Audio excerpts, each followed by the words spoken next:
Jadi orang yang sebenarnya jalan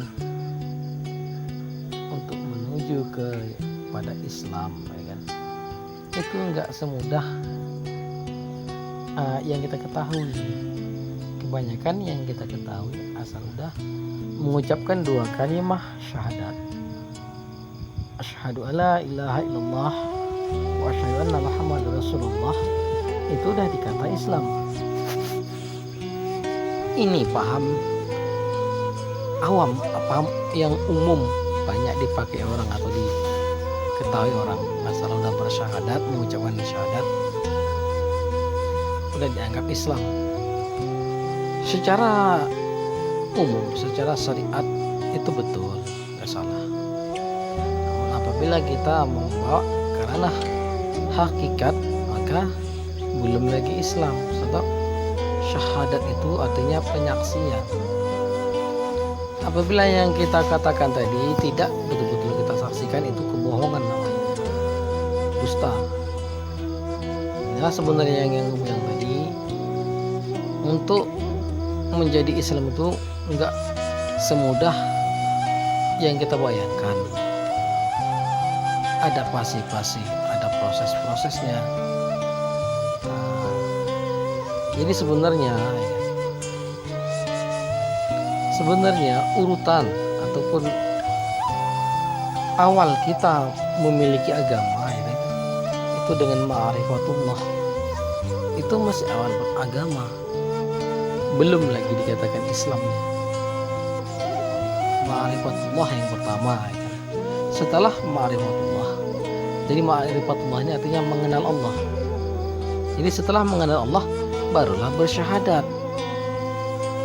Maka sesuai dengan hadis Nabi yang berbunyi awaludin ma'rifatullah, awal kita ini beragama adalah mengenal Allah, ma'rifatullah. Ini kan kebanyakan kita kan nggak langsung bersyahadat. Banyaklah berbohong jadinya, banyak pendusta jadinya sebenarnya. Inilah keadaan umat Islam yang sekarang, sehingga mudah ditipu, mudah digoyahkan, mudah dihancurkan. Karena itu tadi, fondasi imannya nggak kuat. Iman itu harus berdasarkan dengan penyaksian. Tak bisa iman tadi kita modal percaya aja tapi nggak pernah kita saksikan, itu tidak iman namanya. Itu iman yang tidak berdasar. Dasar iman itu adalah penyaksian atau syahadat tadi, itu dasar daripada iman. Ini banyak orang-orang Islam sekarang ini beriman tapi tidak ada dasar, tidak ada penyaksian, cuman ngikut aja, asal percaya udah, tidak ada dasarnya. Ini keadaan umat Islam sekarang ini kebanyakan. Jadi itulah yang sebenarnya ma'rifatullah, kenal dulu Allah. Setelah kita kenal kan pasti barulah bisa menyaksikan, baru hadir syahadat.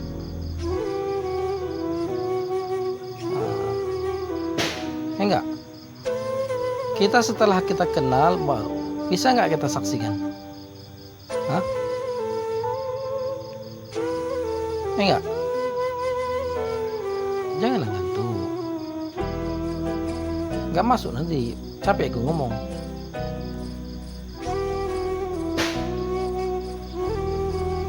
Setelah kenal baru ada syahadat, baru ada penyaksian, baru disaksikan. Setelah syahadat baru ada sholat. Kenapa? Setelah disaksikan pasti bisa diingat balik, karena udah menyaksikan siapa Allah itu, udah dikenal, ya kan? Itu ma'rifat namanya, ma'rifah. Setelah dikenal pastilah bisa disaksikan. Kalau pengenalannya sempurna, bisa kita menyaksikan. Setelah kita saksikan baru bisa kita ingat. Ini yang dikatakan sholat. Kita bisa mengingat.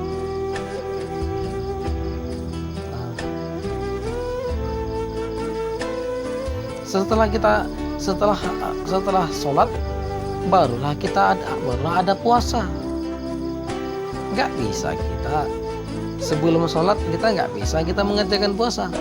Sholat tak kita kerjakan, kita puasa nggak bisa, nggak diterima, nggak berguna, capek. Setelah sholat barulah ada puasa. Apa puasa itu? Secara hakikatnya puasa itu adalah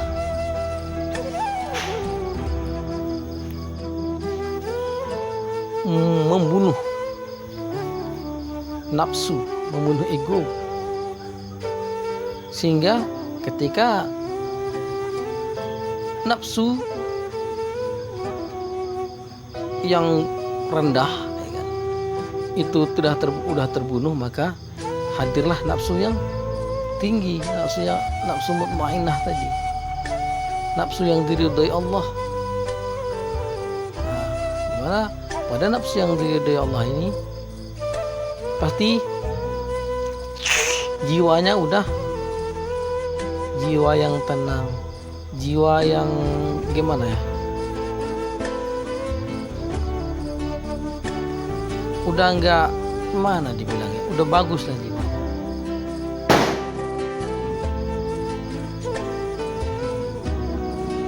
Tanpa aturan-aturan syariat Islam ini pun dia udah nggak pakai lagi.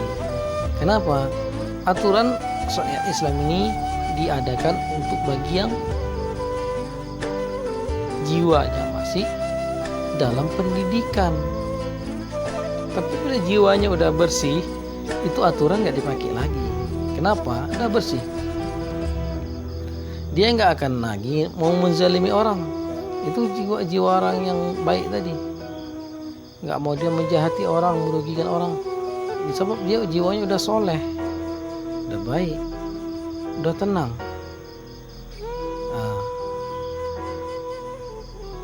Sama dengan gini, apabila di dunia ini nggak ada orang jahat, maka polisi itu nggak berguna, dia nggak dipakai lagi polisi. Apabila di dunia ini udah nggak ada orang jahat. Namun dikarenakan hukum duniawiah ini, ya kan, ada baik, ada buruk, ya kan, ada kebenaran, ada kejahatan, ya kan, ada benar, ada salah, maka wajiblah ada aturan. Kalau tidak ada aturan, maka hancurlah dunia ini, dikuasai oleh orang-orang yang kuat. Diperlukan syariat untuk mengasih batasan-batasan, untuk membimbing umat manusia menjadi manusia yang baik tadi. Setelah puasa baru ada zakat.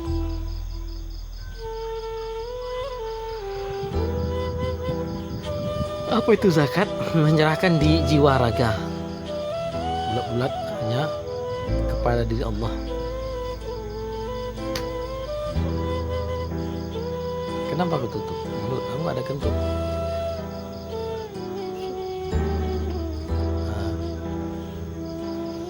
Setelah zakat itu ditunaikan, maka barulah bisa naik haji.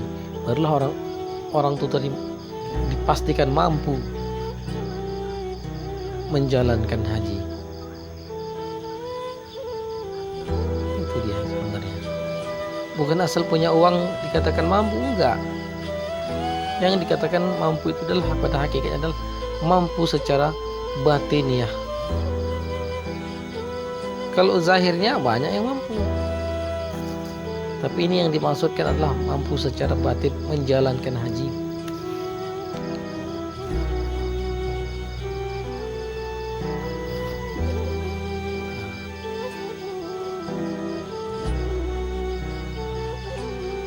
Inilah sebenarnya.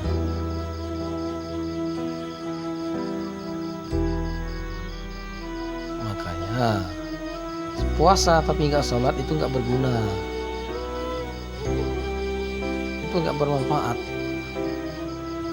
Sholat tapi tidak bersyahadat itu juga nggak berguna. nggak ada gunanya itu, nggak berfaedah, sia-sia. Syahadat tanpa ma'rifat itu juga nggak berguna, sia-sia, percuma, dusta, berbohong kita itu.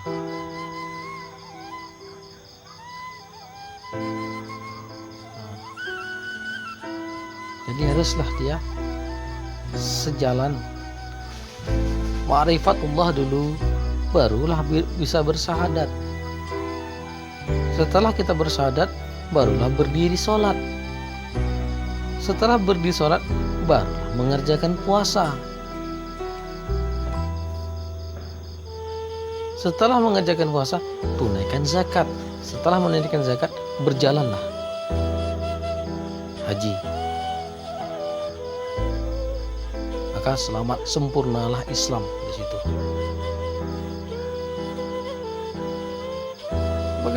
Bukan sebagaimana yang udah kita banyak dipahami orang, asal udah syahadat dah Islam, kemudian mendirikan sholat, tunggak tunggik. Datang bulan Ramadan, Ramadan itu mensucikan jiwa, mencuci jiwa Ramadan itu.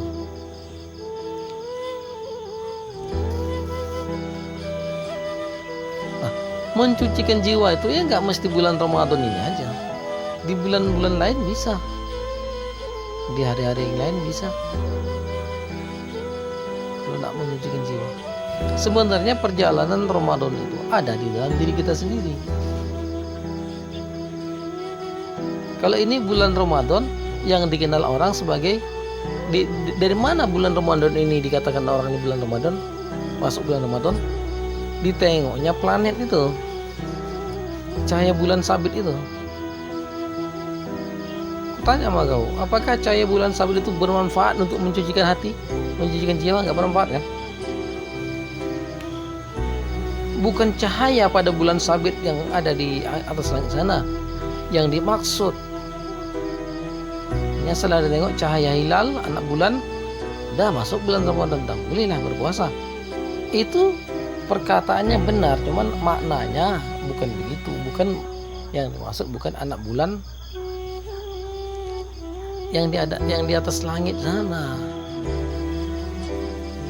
Jadi cahaya yang dimaksud hilal adalah cahaya yang hadir pada diri kita ini.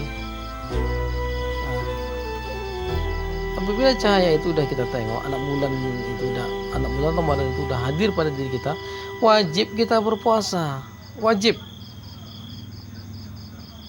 Nah, aku tanya sama kau, anak bulan itu udah kau intip belum dalam diri kau?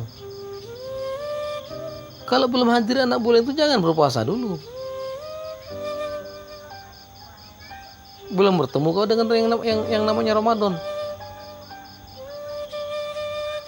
Intip anak bulan itu, intip hilal itu pada diri kau.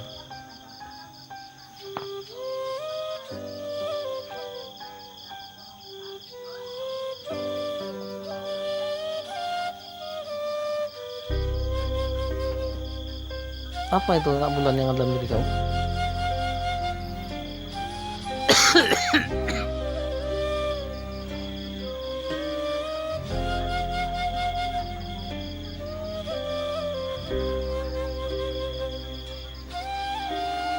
Anak bulan yang ada pada diri kau setelah kau mendirikan sholat, baru dia itu hadir. Nah, itulah kau. Ketika kau mendirikan sholat itu, disitulah kau itu mengintip anak bulan. Cahaya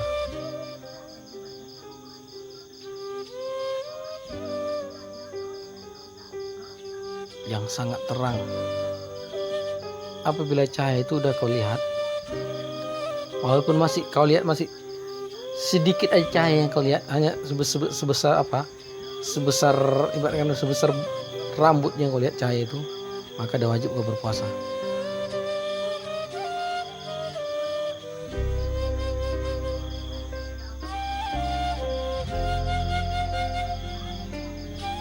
Apabila ingatan kau udah senantiasa memandang kemanapun adalah memandang diri Allah, wajib kau berpuasa itu. Dan itulah hilal yang sebenarnya, itulah anak bulan yang sebenarnya. Apapun yang terpandang oleh kau tak lain tak lebih adalah wujud lagi mewujudnya Allah di situ. Wajib kau untuk berpuasa, menahan sepandangan kau. Jangan sampai apa yang kau pandang itu terlepas daripada ingatanmu kepada Allah, pandanganmu kepada Allah. Jangan ada selain Allah yang kau pandang. Batal puasamu. Tidak ada satupun yang terlihat, yang terpandang oleh matamu yang nyata itu selain pada nyatanya diri Allah. Tidak ada yang kau dengar selain daripada nyatanya diri Allah. Tidak ada yang kau ketahui selain daripada semuanya adalah nyatanya diri Allah. Maka itu dikatakan anak bulan, itu dikatakan sholat. Disitulah kau itu mau apa? Mengintai-ngintai. Karena di dalam sholat itu masih ingat terus. Ketika ingatan itu udah apa? Udah mencapai pada martabat apa tadi? Khusyuk, kan? Maka di situ tadi mulai terbitnya nur tadi, cahaya Ramadan, cahaya rahmat, cahaya nikmat, cahaya maghfirah. Itulah awalnya. Wajib kau berpuasa. Kau menahan pandangan, pendengaran, perasaan daripada sesuatu selain Allah. Itu yang dikatakan puasa secara hakikat. Jikalau ada di dalam pengetahuan kau selain Allah, maka batal puasamu. Jikalau ada di dalam pandangan kau sesuatu selain Allah, batal puasamu. Jikalau ada yang kau dengar sesuatu selain Allah, batallah puasamu. Inilah sebenarnya jalan yang sebenarnya yang aku tunjukkan sama kau. Jangan lari daripada jalan ini. Meskipun sejuta umat mau menyesatkan kau, jangan kau bimbang dan ragu mengikuti jalan ini. Meskipun orang tuamu sendiri menyesatkan kau, meskipun kiai-kiai ini segala macam ustaz menyesatkan kau, janganlah itu membuat kau mundur dari jalan ini.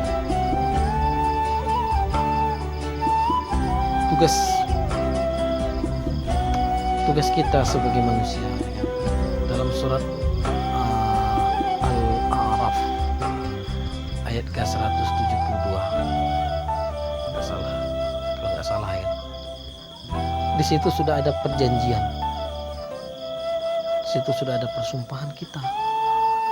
Ketika ruh kita ini hendak dimasukkan, ya kan, hendak dipancarkan daripada tulang sulbi anak Adam, maka ruh tadi telah pun diambil persumpahannya atau perjanjiannya. Apa ketika itu semuanya terjadi?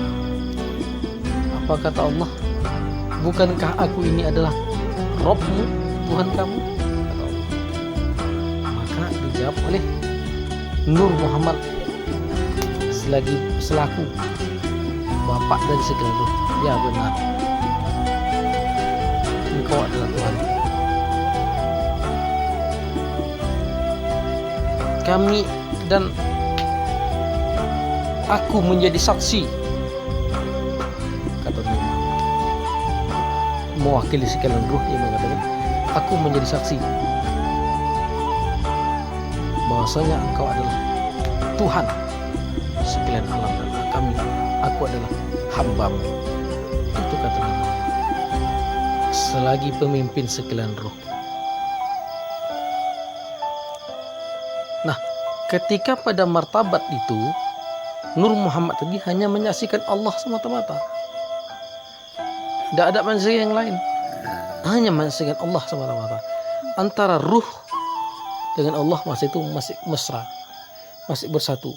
Ruh tadi tidak mengetahui sesuatu yang lain, hanya mengetahui Allah Allah semata-mata. Ketika itu ruh sangatlah berkasih sayang, sangatlah mesra bermesraan, tidak terpisahkan antara ruh dengan Allah.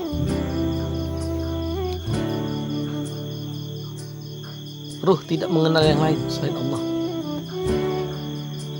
Ruh tidak tahu kepada yang lain, hanya tahu hanya Allah saja yang tahu, tidak Allah pada masa martabat itu. Nah, ketika ruh tadi ya kan dititipkan ya kan, kemudian dikeluarkan dipancarkan melalui tulang sulbi anak Adam, itu air yang dikatakan air mani, maka hadirlah dia sebagai makhluk yang baru. Bersamaan dengan seiring waktu, ruh tadi bertumbuh menjadi sehingga menjadi akal, yang namanya akhirnya menjadi akal. Nah, seiring dengan itu maka ruh tadi melihat ada yang lain, ada orang tua, ada ini, ada itu, semakin sehingga lupalah ruh tadi kepada janji dia yang sebenarnya. Padahal ketika ruh tadi hendak dikeluarkan daripada surang tulbi anak Adam, ruh tadi sudah berjanji tidak akan menyaksikan yang lain selain menyaksikan Allah. Namun ketika ruh tadi sampai kepada anak Adam, ruh terlupa dengan janjinya, ruh terlupa dengan penyaksiannya. Dia menyaksikan ada yang lain selain Allah. Inilah sebenarnya yang banyak terjadi sekarang. Banyak ruh-ruh yang tersesat, ruh-ruh yang berada dalam kegelapan. Kenapa? Karena dia memandang ada yang lain selain Allah. Ada anak, ada istri, ada ayah, ada ibu, ada ini, ada itu. Itu dalam pandangan dia. Yang tadinya dia udah berjanji nggak akan memandang itu semua, ini semua nggak ada, yang ada cuma Allah. Dalam penyaksian dia, sekarang semuanya itu dilupakan dia, dikhianati dia, diingkari dia. Maka itu yang disebut orang-orang yang mengingkari Allah. Jadi tugas kita sekarang ini adalah menepati janji tadi. Kita harus menjadi ruh yang menyaksikan keesaan Allah, ruh yang bersyahadat tentang keesaan Allah. Itulah sekarang tugas kita ini. Apapun yang terpandang, apapun yang terdengar, apapun yang teringat, apapun yang kita ketahui, jangan terlepas daripada penyaksian kita kepada Allah. Inilah sekarang sebab dulunya ruh begitu. Jadi ruh kita harus kembali kepada martabat itu tadi. Tidak menyaksikan yang lain selain daripada Allah semata-mata.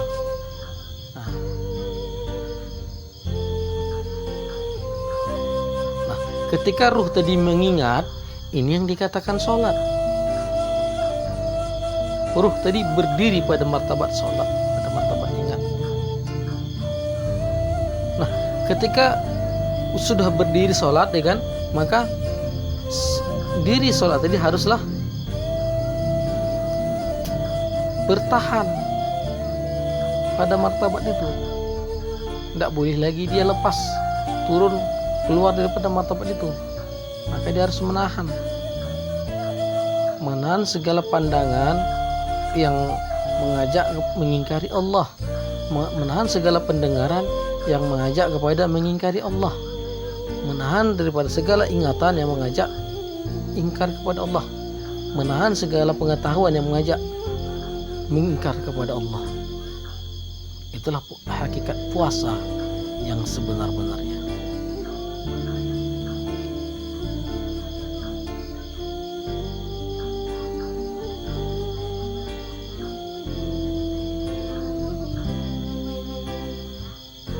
Inilah sebenarnya di dunia ini kita ini diuji. Apabila kita apa yang kita apakan, yang kita di masa sekarang ini, ya kan, kita ini sukses menjalani ujian itu, maka di kehidupan yang akan datang setelah kita menutup mata, ya kan, maka disitulah kita itu berbuka. Apa itu? Ketika kita menutup mata, maka terbukalah pintu rahmat. Itu yang dikatakan surga. Maka pantaslah kita masuk ke dalam golongan jemaah hamba Allah yang masuk ke dalam keridhaan Allah dan masuk ke dalam surga Allah. Jadi nggak sembarangan kita masuk ke surga Allah. Diuji dulu, pantas nggak kita ini masuk ke dalam surga. Nah, apabila ruh manusia itu tadi kan, seorang manusia ketika dihidupkan ke muka bumi ini gagal di dalam pengenalan, maka ruh tadi akan balik tersesat ke suatu alam yang tak menentukan. Ya, dia mengikuti perjalanannya sampai sampai nanti akan menjadi ruh binatang balik. Itu ruh yang paling terendah.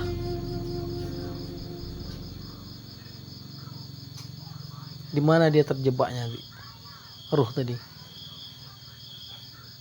Jadi ruh yang paling tingkatan tertinggi adalah ruh manusia ini. Cuman ruh manusia lah yang mampu sampai kepada pengenalan tadi.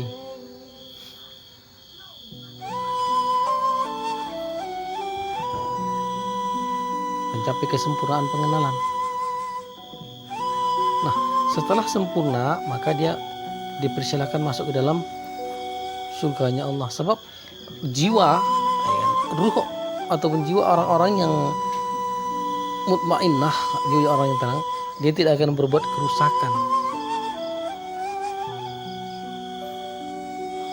Apabila orang-orang syariat, ya kan, orang-orang syariat ini dimasukkan Allah ke dalam surga, maka di dalam surga dia pasti berbuat kerusakan.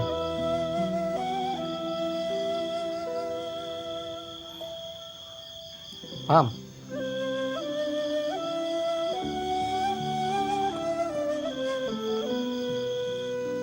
Makanya daripada itu, nggak semua orang itu nggak semudah itu untuk masuk ke surga itu. Asal kita ikuti aturan Allah,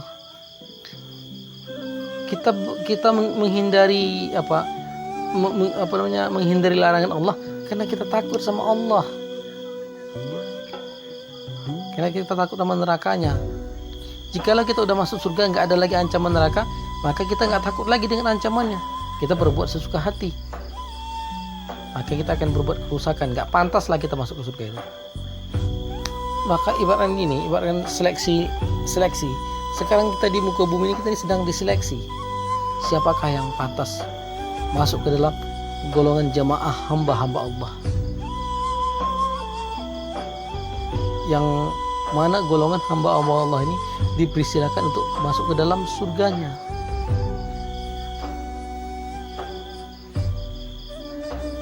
Inilah sebenarnya perjalanannya. Maka kau pikirkanlah malam ini matang-matang.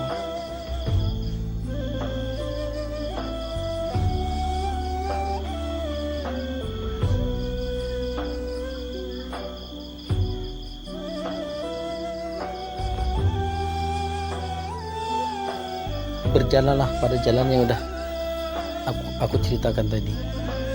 Niscaya kau akan pasti menjadi insan yang pantas masuk ke dalam surganya Allah. Jangan lari daripada yang kuatakan tadi.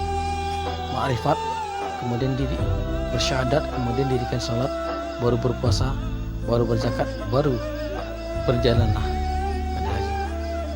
Berjalan ke haji ini sudah kembali kepada Allah.